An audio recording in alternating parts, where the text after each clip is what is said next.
No, meillähän oli kuparikuitu täällä ja yritin sitten opiskella sitä kautta saamen kieltä. Sehän oli ihan toivotonta, kun se yhteys pätki koko ajan.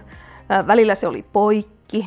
Ei sitä oikein tullut mitään sitten sitä opiskelusta. Kaikki muukin kärsii siinä opiskelussa, kun minä koko ajan halota ja ei kuulu ja yritetään taas yhteyttä. Niin. No tällä hetkellä minä opiskelen taas ja sitä samaa saamen kieltä. Joitakin luentoja nyt pystyn ihan hyvin kotoa käsin tekemään ja sitten kaikki Skype-kokoukset ja muut onnistuu tällä hetkellä kotoa. Ei tarvitse luottamustoimissakaan lähteä tuonne kylille välttämättä. Joo, olen tyytyväinen, että kyllähän se avasi ihan uuden maailman. Miettii vaikka sitäkin asiaa, että meillä televisiosta näkyy enää 1, 2, 3, 4. Joo, siinä taisi olla kanavat.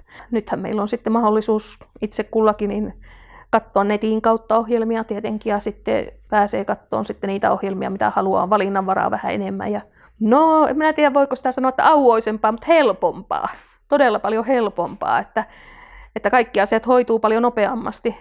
Ihan yksinkertaisista asioista, vaikka laskujen maksamisessa pankissa, saat tosiaan yhteyden, että pystyt ne nopeasti maksamaan. Että ennen piti ottaa sitä yhteyttä, niin sitten se avautuu yleensä se pankkiohjelma tai sähköpostin laittoa, niin jos siellä oli liitetiedostoja, niin niiden avaaminen kesti kauan. Jos ne oli isoja tiedostoja, niin ne ei edes avautuneet. Että nythän ne saa auki ja luettua ja se on sillä selvää, että kyllähän se säästää aikaa ja vaivaa ja on tosi mukavaa on kyllä katsoa sitä, että kaikki toimii, kaikki vehkeet toimii ja telkkarikin toimii pätkimättä, niin onhan se ihan toinen tilanne. Tuossa porohommassa nyt kauhean vähän vaikuttaa tietenkään tuo netti, mutta sitten kyllähän puhelin on hyvä tuolla mettässä olla olemassa ja tässä lähimaastossa nyt kun on 4G-yhteys, niin sehän vaikuttaa myöskin kaikille muillekin kulkijoille kuin meille vaan.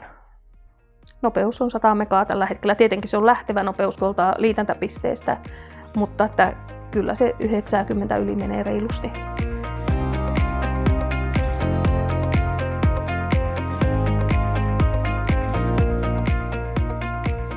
Tärkein asia minulle on se, että se mahdollistaa vihdoinkin kunnolla etätyön tekemisen kotona.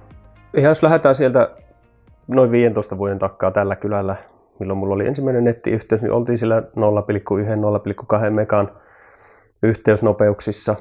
Tultiin pikkuhiljaa sitten ADSL:ään noin 5 vuodessa nopeudet kasvoi 10-kertaiseksi, oltiin 1 ja 2 megan yhteysnopeuksissa.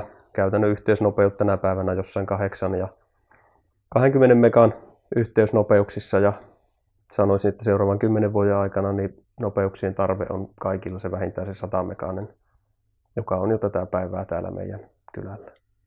Tällä hetkellä minulla on täällä giganen yhteys, eli 1000 meganen yhteys käytössä. Ja jos sitä nyt verrataan siihen 15 vuoden takaisin, niin se on 10 000 kertaa nopeampi. Valokuituverkko on täällä suunniteltu niin, että se on laajennettavissa muun muassa uusille rakennusalueille. Meillä on kylällä, sanoisin, noin 200 rakennuspaikkaa kaavassa, rakentamattomia paikkoja, joihin on pääosin saatavilla valokuitu. Yhtenä hyvänä esimerkkinä etäopinnot. Valokuitu mahdollistaa laadukkaat yhteydet, joita tarvitaan etäopintojen toteuttamiseen.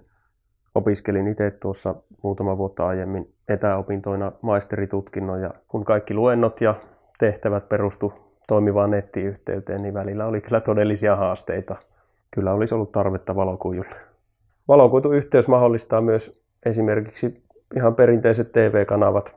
Viime aikoina on paljon puhuttu esimerkiksi TV-kanavien vähentymisestä haja-asutusalueilla ja valokuitu mahdollistaa sen, että saadaan säilymään kaikki kanavat kiinteillä yhteyksillä, etenkin valokuituyhteyksillä saadaan sitä vakautta aina kaikkiin verkkopohjaisiin palveluihin. No, tämä yksinäänkin voi mahdollistaa kotona asumisen merkittävästi pidempään, kun se palvelu on saatavilla siellä, missä sitä tarvitaan ja silloin, kun sitä tarvitaan.